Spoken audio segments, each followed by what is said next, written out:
Hello and welcome to the Grove. Today we'll be looking at Gwen, the Hallowed Seamstress.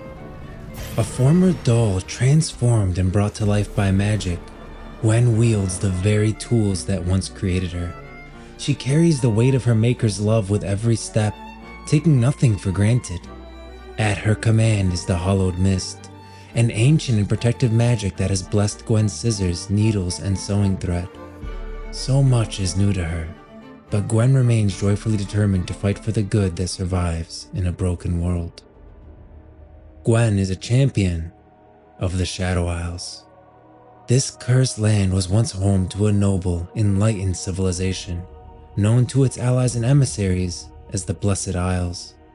However, more than 1,000 years ago, an unprecedented magical cataclysm left the barrier between the material and spirit realms in tatters, effectively merging the two and dooming all living things in an instant.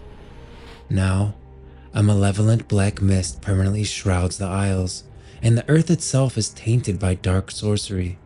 Mortals who dare to venture to these dismal shores will slowly have their life forces stolen away from them, which in turn attracts the insatiable, restless spirits of the dead. Those who perish within the mist are condemned to haunt the nightmarish place for eternity.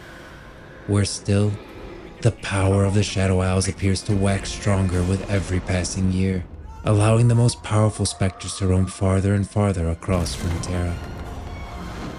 Within the long-lost kingdom of Camivore, there once lived a village of people far from the throne. It was here, in the rural colonies, where a humble seamstress made her beloved doll, Gwen. What Gwen can remember of her past, she remembers with love. The seamstress and the doll spent their days crafting, scissors resting in Gwen's still hands as her maker stitched nearby with needle and thread.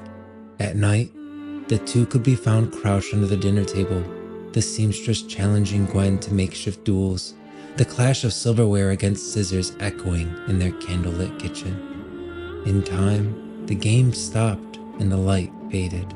Gwen could not understand why, but whenever she struggled to recall details, she felt a twinge of pain, tied to a man whose name and face escaped her. As her memories washed away with the ocean tide, Gwen lay still for centuries, quiet and forgotten. Then one night, her eyes opened. Gwen awoke for the very first time on a shadowy beach far from her home. By magic unbeknownst to her, she had been transformed into a living girl who could move her hands and feet, all on her own. Gwen took to life with joy. She skipped across the sand, amazed by how far her eyes could see, how wondrous every pebble was to her touch, and how incredible the wind felt on her back. Along the coast, scattered debris left abandoned for millennia caught her attention. Lying beside broken chests were oddly familiar tools: scissors, needles, thread. Gwen recognized them immediately. These were her maker's tools. When her fingers touched them, a burst of mist glinted with light flowing from her hands. To her, it felt safe and warm, like the soothing embrace of a hollowed past. But Gwen was not the only one drawn to this magic. Lurking in the Isles, a different mist swarmed. Black in color, it coiled and twisted, forming into fearsome wraiths. Something within Gwen's newfound presence attracted them, something they hungered for with obsession. As the wraiths came for her, Gwen was undeterred. She thrust her scissors at them. To her delight, more of her mist filled the air, enchanting the size and strength of her tools and turning them from mere steel into spectral magic. But the wraiths were relentless. They swelled in number, fueled by the ever-growing black mist. Gwen began to feel a tragic, strangely familiar pain. Surrounded by wraiths, suppressed memories surfaced. She recalled images of her maker, sick and wounded, lying in anguish. Near her was a man whose face finally returned to Gwen: Viego. Remembering his name brought Gwen to her knees. Wistfully, she reflected on the bygone moments spent with her maker. A happier, simpler time and stole one final glance at her scissors. It was then Gwen realized something amazing. Her maker, victim to this man's twisted vanity, was not fully gone.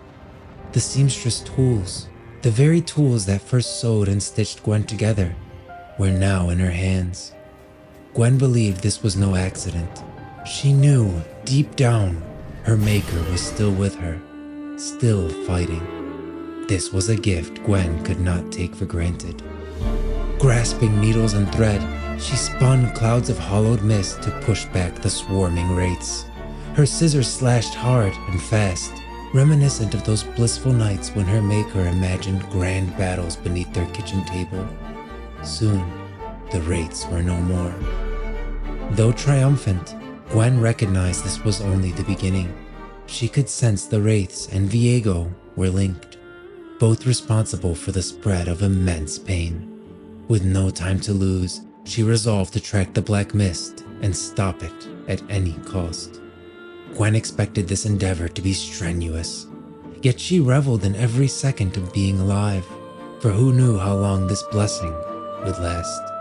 Having been given a unique chance at life, Gwen chooses to be an indomitable, positive force against all odds. She journeys across Runeterra, determined to restore joy to those who are hurt and suffering. To Gwen, each moment is precious, and each step driven with purpose. Viego, you never deserved love, especially not hers. Scissors, needles, thread, tools of Isolde. She'll always be with me, and I with her.